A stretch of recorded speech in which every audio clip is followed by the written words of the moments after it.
10e anniversaire du centre Georges Pompidou dans le quartier Beaubourg à Paris. 10 ans de succès que nous fêterons ici en direct dans cette édition de 20 h. Deuxième titre de l'actualité, la convention nationale de l'UDF. Tout le monde en parle, mais on pense beaucoup aux élections présidentielles, mais personne ne le dit. Yves Allégret est mort, le cinéaste était âgé de 79 ans, on lui doit notamment Les Orgueilleux et Dédé d'Anvers. Et puis, aujourd'hui, samedi 31 janvier 1987, nouvelle journée de détention pour les otages français au Liban, Marcel Fontaine et Marcel Carton, Jean-Paul Kaufmann, Jean-Louis Normandin d'Antenne 2 n'ont toujours pas été libérés.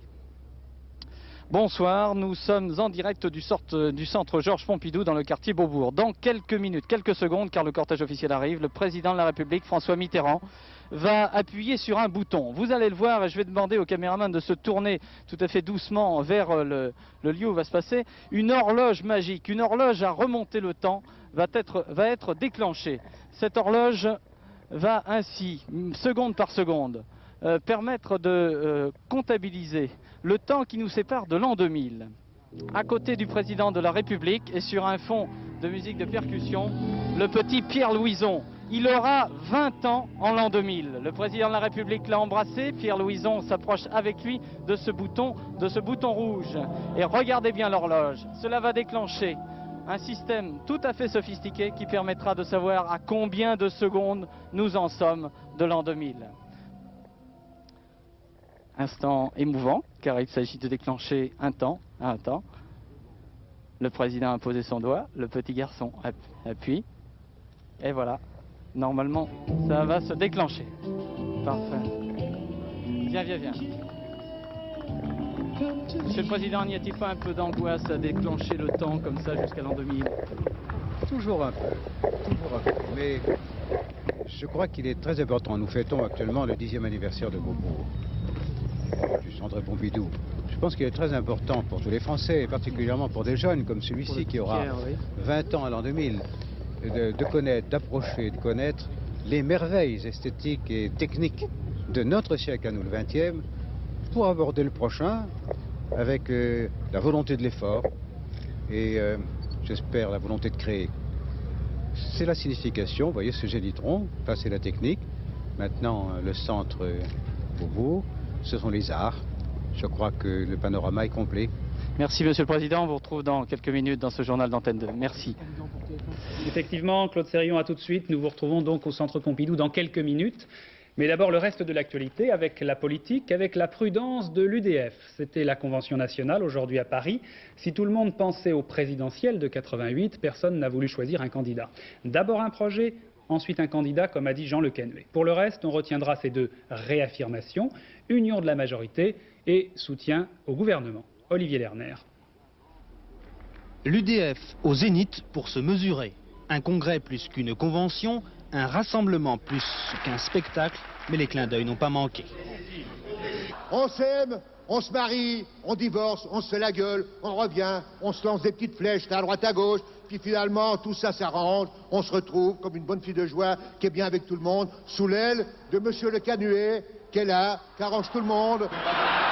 Observateur détendu mais attentif, Jacques Toubon, seul représentant RPR invité. Ce matin, Jean Le Canuet citait Raymond Barre, le grand absent du Zénith. En fin de matinée, Valéry Giscard d'Estaing citait quant à lui Jean Le Canuet. Échange de politesse, volonté certaine en tout cas de resserrer les rangs. Lorsque la politique française aura été débarrassée de l'union de la gauche, alors, sur les ruines du programme commun, nous pourrons enfin renouer le dialogue entre tous les Français qui n'ont pas l'esprit imprégné par l'idéologie marxiste. Nous pourrons enfin les réconcilier. Après la désillusion surgira l'espérance. En vedette américaine, François Léotard, un discours musclé et un avertissement. L'UDF échouera si le gouvernement échoue. À l'applaudimètre, avec l'avantage d'être à la tribune, François Léotard rivalisera avec Raymond Barre. Tout le monde aura tenu promesse, sauf Jean Le Canuet. Les présidentielles, il n'a pu s'empêcher d'en parler, mais pas le moindre nom, pas le moindre prénom. Et pour que la majorité l'emporte, que faut-il? 2 candidats et 2 seulement. l'un soutenu par l'UDF et l'autre par le RPR. Poussons plus avant notre réflexion pour que la victoire soit assurée au second tour. Au second tour, le report des suffrages UDF et RPR devra être total. 1 plus 1 égale 2, ce sera Barre, Léotard ou alors... Histoire marseillaise au Parti socialiste, la Fédération des Bouches-du-Rhône détient un record, celui du nombre d'adhésions en une seule année. Une progression fulgurante de 12 à 18 000 en un an. Étrange, tellement étrange que les responsables nationaux s'en sont inquiétés. N'y aurait-il pas quelques fausses cartes là-dessous? Et le PS d'envoyer ses meilleurs limiers et non des moindres sur place. Reportage Dominique Laury, Robert Rosier. Marcel Debarge, numéro 3 du PS, qui joue dans cette affaire l'incorruptible, aura bien des difficultés pour démêler le vrai du faux. Découvrir par quel miracle les effectifs socialistes ont fait un bond de 76% en un an sur le Vieux-Port. Nouvel épisode sans doute de la lutte d'influence entre les héritiers de Gaston Defferre, regroupés autour de Philippe Sammarco, et les amis de Michel Pezet. Mais ici, on évite de dramatiser. Pour les militants des Bouches-du-Rhône, ce sont les Parisiens qui font tout un pastis uniquement parce que c'est Marseille. Je pense qu'il y avait des cartes qui étaient, disons, généreusement distribuées par certains élus, que c'est une pratique qui existait depuis longtemps mais que personne ne réprouvait. Dans tous les partis, hein. Il n'y a pas que dans le Parti socialiste. Hein. Il faudrait voir un petit peu à droite ce qui se passe. Hein. En ce moment, ils ne se font pas le cadeau, comme on dit à Marseille. Hein. Okay. Plus sérieux, Bernard Pigameau, secrétaire fédéral aux sections, ne cache pas que certains se sont livrés à des indélicatesses. Et il a des preuves. Regardez. Une centaine de lettres de protestation de Marseillais, affirmant avoir été enrôlés à leur insu au Parti socialiste. Et dans les couloirs de la fédération, les amis de Gaston Defferre font figure d'accusés. À la mairie, Philippe Sammarco s'en défend. Il y a plein d'accusations, elles sont toutes anonymes et je mets au défi qui que ce soit de prouver quoi que ce soit, alors qu'on se taise sur ce niveau-là. Il a d'ailleurs remis un document hier à la commission de contrôle. Document qui conteste la validité du fichier de la fédération. Des propos évidemment contestés par Michel Pezet. Aujourd'hui, la situation me paraît beaucoup plus claire. Et moi, je suis heureux qu'encore une fois, on puisse bien vérifier que ces 18 000, enlever une centaine, bien que ces 18 000 noms, ils existent, ce sont des femmes et des hommes qui participent à la vie politique. Après avoir entendu les responsables des deux camps, la commission devra répercuter les points de vue et les accusations au bureau exécutif à Paris. Les solutions sont en cours, sans aucun problème. Une chose est sûre, Marcel Debarge est bien décidé à remettre de l'ordre. Certaines pratiques sont inadmissibles, a-t-il déclaré. Les Bouches-du-Rhône doivent fonctionner comme l'ensemble des fédérations. Marseille n'est pas une exception. Verdict, mercredi prochain. L'électricité moins chère dès demain, les tarifs d'EDF baissent de 1% en moyenne à la demande des pouvoirs publics. Cette baisse est la 3e en un an, elle va plus profiter aux industriels qu'aux particuliers. Un hold-up dans un magasin Leclerc à Champigny-sur-Marne, 1 mort et 3 blessés graves. C'est un convoyeur de fonds qui a été tué, les malfaiteurs ont réussi à prendre la fuite. Une bombe dans une voiture à Marseille, il ne s'agissait pas d'un attentat, vraisemblablement des gangsters qui se promenaient avec des explosifs, ils sont morts tous les deux. Roland Sicard. Pris à leur propre piège, c'est sans doute en manipulant leur bombe que les deux hommes se sont tués ce matin. 9h45, dans le quartier de la Millière à Marseille, 2 voitures sont en stationnement devant cette école lorsque l'explosion se produit. Il y a eu une formidable déflagration. Toutes les vitres ont volé en éclats, les portes d'éclat se sont ouvertes, donc les serrures ont sauté. Aucun blessé parmi les élèves de l'école, mais les 2 occupants de la voiture ont été tués sur le coup. Dans la matinée, l'hypothèse d'un attentat à la voiture piégée avait été avancée. Une piste que les enquêteurs semblent ce soir écarter. Il s'agirait en fait de 2 truands qui auraient été victimes de leur propre bombe en préparant un braquage à l'explosif. Les otages français de Somalie, le dénouement est proche. Les 10 membres de Médecins sans frontières vont être libérés, c'est confirmé, mais il y a quelques difficultés de dernière minute. Le Quai d'Orsay pense que leur libération aura lieu dans 2 ou 3 jours. Au Liban, toujours l'incertitude sur le sort de Terry Waite, le médiateur dans l'affaire des otages occidentaux. Il n'a toujours pas réapparu. Certains le disent en résidence surveillée, d'autres affirment qu'il poursuit sa médiation. Mais l'archevêque de Canterbury, dont il est l'envoyé spécial, a exprimé son inquiétude. Les Philippines, c'est lundi qu'a lieu le référendum constitutionnel. En fait, il s'agira d'un plébiscite pour ou contre la présidente Cory Aquino. Le scrutin aura lieu alors qu'il y a encore des soubresauts après la rébellion de la semaine dernière, après aussi que les meneurs aient été arrêtés. Reportage Martine Laroche-Joubert et Jean-François Renou. Pour soutenir Cory Aquino et la porter vers la victoire, ils sont plus de 200 000 ici cet après-midi. Moins nombreux que l'année dernière au moment des élections, mais toujours aussi fervents. Cory Aquino, sa robe jaune couleur de chance, une apparente sérénité malgré les drames et les coups de force des derniers jours. Un discours énergique, d'une même voix unie. Je ne suis ni à droite ni à gauche, mais avec le peuple. L'armée sera purgée. Des incidents comme celui de la prise de la chaîne 7, c'est terminé. Ce qui est surprenant dans ce discours, c'est l'absence de toute allusion au massacre de Mendiola, ce massacre où l'armée, la semaine dernière, a tiré sur des paysans. Les paysans, c'est une bonne partie de l'électorat de Cory Aquino, et ce massacre, même si elle n'en est pas directement responsable, lui a déjà fait perdre de sa popularité. Province de Tarlac, au nord de Manille. Ici, a grandi Cory Aquino. On y enterre aujourd'hui un inconnu. Un de ces inconnus tué à Mendiola, Leopoldo Alonso, 33 ans, 2 enfants.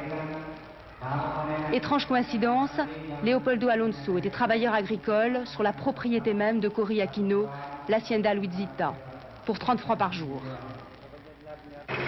Ils étaient une vingtaine qui, la semaine dernière, avaient quitté leur village pour manifester à Manille. Militants du KMP, ce mouvement d'extrême gauche des paysans philippins, ils réclament une réforme agraire, une réforme qui n'en finit pas d'être promise et reportée. Cory Aquino elle-même n'a jamais distribué les terres qu'elle possède, et cela malgré ses engagements. C'est donc la déception, d'autant plus violente que l'espoir était fort. Pour qui votre mari avait-il voté l'année dernière? Pour Marcos ou pour Cory Aquino? Son mari avait voté pour Cory Aquino. Nous voulons lui donner une petite chance par rapport au régime de Marcos. Ce régime est un peu plus souple, plus attentif aux pauvres gens que le précédent. Nous voulons lui donner sa chance.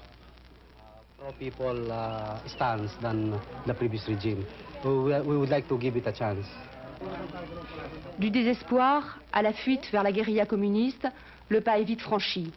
Si Cory Aquino veut gagner, il lui faut agir vite.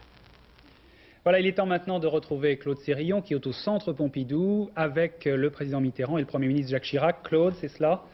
Oui, presque Hervé. Tout cela se fait bien sûr dans une certaine cohésion, mais en même temps un petit peu d'inattendu, puisque le président est en train de visiter le début des différentes expositions de ce centre Georges Pompidou. Alors je vais en profiter pour saluer la réussite de ces 10 années de succès du centre Georges Pompidou. 76 millions d'entrées en 10 ans, quelque chose comme 24 000 visiteurs par jour. C'est beaucoup plus que la Tour Eiffel, c'est pratiquement l'équivalent de Disneyland. Vous vous rendez compte de l'événement? C'est donc un événement 10 ans après, parce que rappelez-vous, lorsque le président de la République, Valéry Giscard d'Estaing, le 31 janvier 1977, a inauguré le centre Georges Pompidou, on parlait beaucoup plus de ferraille, de mots peu agréables à propos de cette grande carcasse. Il y avait vraiment beaucoup de sceptiques. Et puis le succès est venu. Le succès est venu d'abord par l'organisation, que ce soit de l'IRCAM, de la bibliothèque et de toutes les activités qui sont proposées ici. Les visiteurs se pressent énormément, il y a beaucoup de jeunes et sur 100 personnes, 1 sur 2 va à la bibliothèque. C'est vous dire l'intérêt de ce centre Georges Pompidou dans le quartier Beaubourg. Actuellement, le président de la République qui est accompagné de Madame Georges Pompidou, du Premier ministre Jacques Chirac, de Monsieur Balladur. Monsieur Balladur qui a joué un rôle très important à un moment où on disait ça coûte très cher, est-ce qu'il est bien utile de continuer l'activité? Monsieur Balladur était à la tête d'amis du centre Georges Pompidou et il s'est battu pour qu'on continue à l'entretenir, qu'on continue à donner des subventions. Pourtant, ça coûte effectivement assez cher. Le centre coûte 1 million de francs par jour. Ce sont des chiffres fournis dans un dossier très explicite publié par notre confrère l'Express aujourd'hui. Alors dans quelques instants, le président de la République va se trouver devant une maquette du centre. C'est une maquette reconstituée avec le travail fait par Renzo Piano, qui était un Italien, et Richard Rogers, qui est un Américain. Piano et Rogers avaient imaginé des parallélépipèdes qui se superposaient, ce qui permettait d'aérer énormément, de perdre absolument aucune place, car tous les services, je dirais, tous les services étaient à l'extérieur. Pardonnez-moi de jeter de temps en temps un petit coup d'œil sur ma gauche, c'est parce que le président de la République est accompagné également du directeur du centre, M. Pierre Maheu, est en train d'effectuer une visite. Alors, je pense que je vais pouvoir demander au président de la République, et ici, plutôt par là. Merci beaucoup. Bonsoir, Monsieur le Président. Nous allons être rejoints par Madame Georges Pompidou. Bonsoir, Madame. Bonsoir, Monsieur le Premier ministre. Monsieur le Président, j'évoquais devant les téléspectateurs le fait qu'il y a 10 ans, beaucoup de gens parlaient de la carcasse Pompidou. Alors, est-ce que vous, la première fois que vous l'avez vu, vous avez une réaction de fascination ou de rejet? D'acceptation. Et j'apporte la preuve. J'ai dû défendre ce projet. Et j'ai écrit à l'époque des articles polémiques pour estimer qu'on commettait une erreur en refusant ce bâtiment audacieux dans ce quartier inscrit dans notre histoire, et que cette sorte d'antinomie pouvait être profitable à l'esthétique de la ville. On vous attribue plutôt des goûts classiques que des goûts modernes. C'est peut-être vrai, en l'occurrence, lorsque j'ai été consulté et lorsque j'ai assisté à cette bataille esthétique, j'étais dans le camp de ceux qui étaient pour. Est-il important pour un chef d'État de laisser une grande œuvre d'art comme le président Pompidou a laissé ici? On en a toujours envie. D'autre part, un chef d'État dispose du temps que n'a pas un gouvernement pour suivre à travers les années, 4 ans, 5 ans, 6 ans, 7 ans, une œuvre qui doit s'inscrire dans le paysage français. C'est le cas du Centre Pompidou. Ça fait un tout avec le musée d'Orsay, la pyramide Paye. Quand on pense au Louvre, au relais qu'assure le musée d'Orsay, au relais qu'assure aujourd'hui le Centre Pompidou, aux perspectives qui s'ouvrent sur le XXe siècle, oui, c'est une continuité, c'est une haute conception de l'art et de la technique à travers les siècles. Et il faut les magnifier. Mais il ne faut pas simplement regarder vers le passé. Il faut relier ce passé à l'avenir qu'il s'agit de construire. Merci, Monsieur le Président. Madame Pompidou, je crois que votre mari, le président Pompidou, avait dit ça va faire crier. Oui, il avait dit ça va faire crier, et ça a fait crier d'ailleurs. Ça fait beaucoup crier. Est-ce que maintenant vous jugez ça un petit peu avec le sourire, ou est-ce que vous retenez quand même des choses qui ont été un peu dures à recevoir? Oh non, je retiens plus rien, parce que comme c'est un succès, qu'il y a tant de personnes qui viennent là tous les jours, puis je trouve que c'est la réalisation de son rêve, de ce qu'il avait pensé, alors par conséquent, hein, je n'ai aucun regret, non. Les activités du Centre Pompidou, elles sont très diverses. Est-ce qu'il y en a une qui vous tient particulièrement à cœur? Je ne peux pas dire vraiment qu'il y en ait une, parce que je suis très intéressé par la peinture, mais aussi par la musique. Donc l'IRCAM, le musée, puis toutes les autres activités sont intéressantes. Il faudrait beaucoup plus de temps pour tout voir. Alors l'IRCAM, c'est de la musique et beaucoup de recherche en musique. Vous êtes passionné par ce domaine? Oui, je suis assez passionné par la recherche et la musique contemporaine. D'abord parce que je suis très ami de Pierre Boulez et il m'a initié. Et une fois qu'on est initié, on est un petit peu drogué aussi. Merci Madame Pompidou. Monsieur le Premier ministre, bonsoir. Vous êtes un maire comblé, vous avez des monuments, vous venez d'inaugurer le musée d'Orsay en compagnie du président de la République récemment, vous vous trouvez au Centre Pompidou. Est-ce qu'il y a chez vous un choix plus particulier dans cet ensemble? Je crois qu'il ne faut pas mélanger les genres. Le Centre Georges Pompidou est une chose tout à fait exceptionnelle qui restera dans l'histoire, qui a donné à la France quelque chose qu'elle n'avait pas et dont elle était digne, qui est enviée et imitée un peu partout à l'étranger maintenant, parmi les plus grandes nations, et qui a été voulu par le président Georges Pompidou, qui inscrit ainsi son nom dans la très courte liste des hommes qui, sur le plan culturel, auront marqué à la fois leur pays et le monde. Alors je suis effectivement comblé d'être maire de la ville où il y a le centre. On sait que vous êtes très lié par le souvenir à M. Pompidou. Est-ce que le fait d'avoir créé ce centre a été une chose très importante pour vous dans sa carrière, dans le déroulement de sa présidence? Vous savez, la France n'a pas fini de découvrir tout ce qu'elle doit à Georges Pompidou, qui était un homme de sagesse et de culture, qui était capable des choses les plus audacieuses, et il l'a prouvé en lui donnant une industrie moderne et en lui donnant le Centre Georges Pompidou. tout en conservant le respect de nos traditions, parce qu'il était très profondément attaché à notre histoire. Et c'est vrai que j'ai été, dès le début, associé à cette grande aventure, qu'en 1974, après son décès, hélas, j'ai fait partie, j'étais Premier ministre, de ceux qui, contre vents et marées, et contre les cris que vous évoquiez tout à l'heure, et ils ont été nombreux, et les sarcasmes, ont imposé la réalisation du projet qu'il avait voulu, et qui sont évidemment à la fois émus et aussi heureux de voir le grand succès qui est universellement reconnu aujourd'hui à l'égard du centre. Dans une émission sur une chaîne concurrente, j'avais entendu votre choix pour de la musique moderne. Vous êtes définitivement pour l'art moderne ? Non, mais je ne suis pas pour l'art moderne, je suis pour l'art quand il est de bonne qualité, qu'il soit classique, moderne, étranger, français, toutes les civilisations sont exprimées. Quant à la musique moderne, c'est aussi un art qui me fascine et je suis un peu comme Madame Pompidou, j'ai été pour beaucoup initié dans ce domaine par Pierre Boulez. Merci, Monsieur le Premier ministre. Voilà pour ces 3 interviews que nous avons pu réaliser en direct dans ce journal. Je vous propose maintenant de voir avec Sylvie Marion le reportage qui a pu tourner sur l'exposition que le président de la République, Madame Pompidou et Jacques Chirac vont aller visiter. C'est le visiteur et son double. C'est juste derrière moi, vous allez le découvrir. C'est une manière de regarder comment les visiteurs viennent ici dans ce centre Georges Pompidou. Tout le monde connaît le bâtiment Beaubourg et nous y sommes presque tous allés au moins une fois. Mais au cœur du bâtiment, derrière ces espaces réservés au public, les bureaux administratifs. Et tapis dans un coin, le sociologue de Beaubourg. Cela fait 6 ans qu'il nous étudie, vous et moi, nous les usagers du centre Pompidou. Il y a eu 10 études de sociologie, vous voyez ici la dernière sur le centre Pompidou depuis 5 ou 6 ans. Mais ça sert à quoi un sociologue à Beaubourg? Ça fait quoi? Ça fait quoi? Écoutez, à Beaubourg, les gens regardent quoi? Les gens regardent les œuvres, les gens regardent la bibliothèque, les gens regardent le paysage, et le sociologue regarde les gens. Son terrain d'étude privilégié, la BPI, la Bibliothèque publique d'information. Le lieu le plus fréquenté de Beaubourg, 12 000 personnes par jour, soit la moitié des entrées du centre. C'est la seule bibliothèque de France où tous les livres sont visibles, disponibles, comme chez soi. Mais on n'est pas chez soi. Alors, dit le sociologue, Beaubourg, lieu public, nous le transformons symboliquement en lieu privé. La majorité des lecteurs lisent assis à une table. C'est comme ça qu'ils font à la maison. Mais ce sont ceux qui prennent une posture bizarre qui forgent le plus l'image si particulière de la BPI. Même lorsqu'il y a des places libres, regardez comment ils font. Celui-ci doit aimer la solitude, alors il dresse une barrière symbolique entre lui et nous.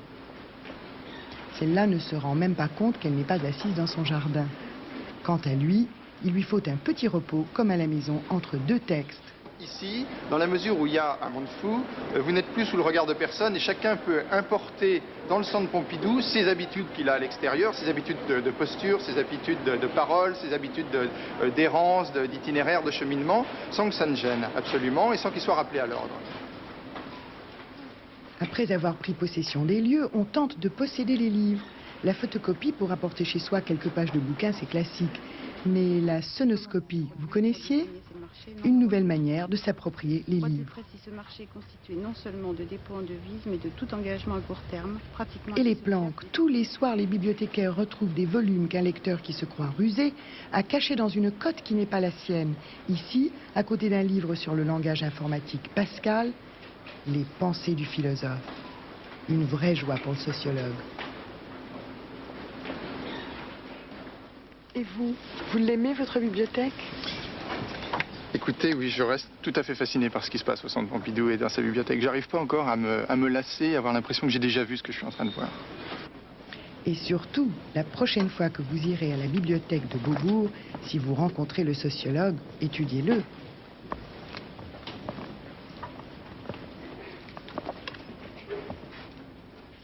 Voilà, j'espère que nous allons retrouver Claude Sérillon dans quelques minutes au centre Pompidou. Il est dans la cohue de cette visite du président Mitterrand et du Premier ministre Jacques Chirac ainsi que Madame Claude Pompidou. Pour l'instant, le reste de l'actualité avec d'abord une triste nouvelle. Le cinéma est en deuil. Yves Allégret est mort. Il avait 79 ans. Il était l'un des plus grands réalisateurs français de l'après-guerre avec son frère Marc, réalisateur lui aussi, avec Carnet, Becker ou encore Renoir. Yves Allégret, c'est l'auteur de Dédé d'Anvers ou des Orgueilleux. Sylvie Marion. Oui, Yves Allégret est l'un des grands réalisateurs qui a contribué à forger l'image du cinéma réaliste français de l'après-guerre, avec des films noirs désespérés comme Dédé d'Anvers, Une si jolie petite plage, Manège. Sa vedette préférée, Simone Signoret, qu'il épouse en 1950 et dont il a une fille, Catherine Allégret. Les voici, le jour des obsèques de Simone, il y a 2 ans. Son plus grand succès, Les Orgueilleux, en 1953, scénario de Jean-Paul Sartre, vedette Gérard Philippe et Michel Morgan. C'est un metteur en scène très agréable, un peu gouailleur, un peu sarcastique comme ça, mais probablement avec un fond de grande pudeur. Il était d'une famille protestante et il ne montrait jamais ses sentiments, ce qu'il avait dans son cœur, mais je suis certaine qu'il était un homme très, très tendre au fond. Le sport maintenant avec le ski. Les Suisses font sauter la banque au championnat du monde à Crans-Montana. Il faut dire qu'ils sont chez eux en Suisse. Dans la descente homme, ils étaient 5 au départ. Ils ont terminé tous les 5 dans les 6 premiers. C'est Peter Müller qui gagne. Patrick Chen. Un Suisse vainqueur de la descente du championnat du monde, ce n'est pas une surprise. Le succès de Peter Müller devant Firmin Zurbriggen est un peu inattendu pourtant. Le très puissant Müller a donc su mieux que son compatriote négocier la succession de sauts imposés aux concurrents. Il fallait des jambes, de la fameuse glisse, mais aussi un beau tempérament pour mériter le titre aujourd'hui. Notons aussi que Verneret, le Français, 11e de l'épreuve, a chaussé des skis autrichiens. Une grande première pour l'équipe de France, généralement liée aux poules des fabricants de notre pays. 11e Verneret, mais c'est Peter Müller qui l'emporte devant Zurbriggen. Effectivement, Patrick Chen en parlait à propos des Français, ce petit scandale. Verneret qui est 11e donc à skier avec des skis autrichiens. En voile, mauvais début pour les Australiens dans la finale de l'America Cup. C'est le bateau américain Stars and Stripes qui a gagné la première régate face à Kookaburra 3. L'Australien. Assez facilement, la victoire de Stars and Stripes, près de 2 minutes d'avance. Le premier qui gagne 4 régates, je vous le rappelle, remporte cette Coupe de l'América. En boxe, c'est la dernière chance mondiale pour Montero. Ce soir, à Montpellier, il va rencontrer le Mexicain Roman. Alors, on va les voir, je pense, à la pesée. J'espère, en tout cas. Voilà, les 2 boxeurs, l'un après l'autre, on va les voir à la pesée. Et puis, sachez tout de même que retransmission du match ce soir sur Antenne 2. Donc restez fidèles à Antenne 2, vous verrez ce match de boxe après le dernier journal. Voilà, je crois que nous sommes en mesure maintenant de retrouver Claude Sérillon au Centre Pompidou à Beaubourg. Claude? Oui, Hervé, je suis toujours dans le grand hall du Centre Georges Pompidou. La visite des différentes personnalités conduites par le Président de la République se poursuit. Ils sont donc dans l'exposition Le Visiteur et son double. Je suis pratiquement sous la boule, comment qualifier cela? C'est une sorte de statue, de sculpture mouvante de Soto qui se trouve juste derrière moi et qui est tout à fait remarquable, qui est tout à fait impressionnante. C'est dans le Centre Pompidou. Nous sommes ici en direct. Alors je crois que nous allons voir la météo et puis ensuite je vous donnerai un petit rendez-vous pour ici à partir de la semaine prochaine. Laurent Boussier? Oui, absolument, pour une météo bien fraîche, voilà, une météo bien fraîche, on a toujours le centre Georges Pompidou derrière, une météo bien fraîche et surtout une nuit très très fraîche, puisque cette nuit, la nuit qui arrive, les températures vont descendre jusqu'à moins 9 degrés dans le centre-est, moins 11 en région parisienne et moins 15 degrés dans l'est, donc attention, une nuit très fraîche avec des risques de gelée blanche très très forts. Cela dit, la journée de demain sera, elle, très ensoleillée, on va tout de suite regarder la photo satellite prise cet après-midi par Météosat, toujours un anticyclone sur l'Europe, grâce à cet anticyclone, eh bien, les nuages ne rentrent pas, et pourtant ils aimeraient bien arriver. Ils sont là sur l'Atlantique, sur le golfe de Gascogne et ils s'approcheront demain petit à petit des côtes de l'Atlantique. Ça nous donne une carte du temps prévu pour demain très ensoleillée avec quand même l'arrivée de quelques nuages. Donc du très beau temps partout, moins 15, ça c'est les températures de la nuit, moins 8, c'est les températures de la nuit. La journée sera très ensoleillée, mais je vous le disais déjà, quelques nuages qui arrivent sur les côtes de l'Atlantique et puis quelques petits nuages résiduels dans le sud. Côté température, elle reste fraîche avec des températures encore inférieures à 0 degré sur toute une moitié est et nord-est du pays. Moins 5 à Mulhouse, moins 4 à Strasbourg, 0 à Paris seulement, et puis plus 4 dans le nord-ouest. Sur la moitié sud, 0 degré encore à Lyon et Grenoble, quelques températures assez agréables, 10 degrés, 10-12 degrés sur la Méditerranée, 10-12 degrés également en Corse. Tout ça, ça descend quand même un tout petit peu.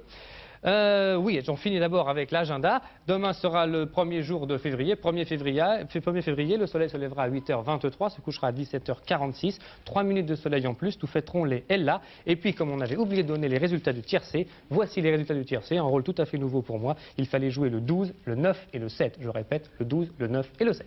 Eh bien voilà Laurent, vous aurez tout fait dans votre carrière de journaliste, même le tiercé. Je vous retrouve ici au centre Georges Pompidou pour vous signaler qu'à partir de lundi 2 février, à partir de 14h jusqu'à la nuit, jusqu'à minuit à peu près, ce sera ouvert au public avec des séries de concerts de jazz. Vous êtes tous conviés à venir donc ici, c'est gratuit, c'est tout ouvert, c'est pour les 10 ans du centre Georges Pompidou. Ce soir, le dernier journal vous sera assuré à nouveau par Hervé Claude. Je vous retrouve demain à 20h et nous aurons comme invité monsieur Édouard Balladur. À demain 20h, bonsoir, merci.